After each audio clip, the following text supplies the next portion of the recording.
అంటారు కానీ జనము వీటి గురించి పన్ను వేస్తే ఫీల్ అవుతారు, వెయ్యినప్పుడు ఫీల్ అయ్యేది ఏమంటే స్లాబ్స్ మారుస్తారు కదా, లాస్ట్ టైం మార్చారు కదా, అట్లా ఎప్పుడు ఎందుకు మారుస్తారు, ఎప్పుడు ఇంకా పెంచినవి ఉన్నాయి. మోడీ క్రిందటిసారి మాత్రమే తగ్గించాడు, ఇట్స్ ఎనఫ్ అప్పుడే చెప్పారు. ఇంకా అంతకు మించి తగ్గించడం అంటే రాష్ట్ర దేశానికి ఇప్పుడు పక్కన ద్రవ్యలోటు నడుస్తుంది, ఇంకో పక్కన ఆర్థిక సంక్షోభం అంతర్జాతీయంగా ఉంది. ఇప్పుడు ఈ హౌతీల అటాక్స్ మూలంగా సూయిజ్ కెనాల్ వైపు నుంచి ట్రాన్స్పోర్టేషన్ ఆగిపోయింది షిప్స్ది.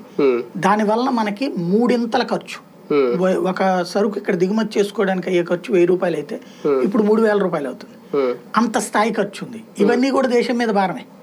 ఇవన్నిటిని తీర్చుకోవాలంటే ఇప్పుడు గనక ఈ పన్నుల్లో డబ్బులు తగ్గించుకుందాం అనుకున్నారనుకోండి, అప్పుడు ద్రవ్యలోటు ఇంకో డబుల్ చేసుకోవాల్సి ఉంటుంది.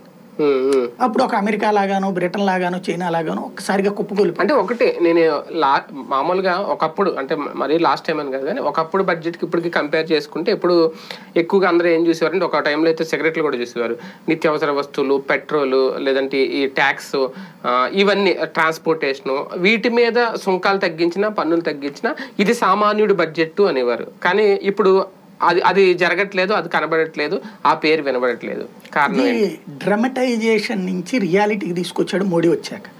ఇదివరకు ఏంటంటే ఆ నాటకాలు ఎట్లా ఉండేదంటే బడ్జెట్ వస్తుంది కాబట్టి ఇవి పెరగచ్చు, ఇవి తగ్గచ్చు అని పేపర్లలో వార్త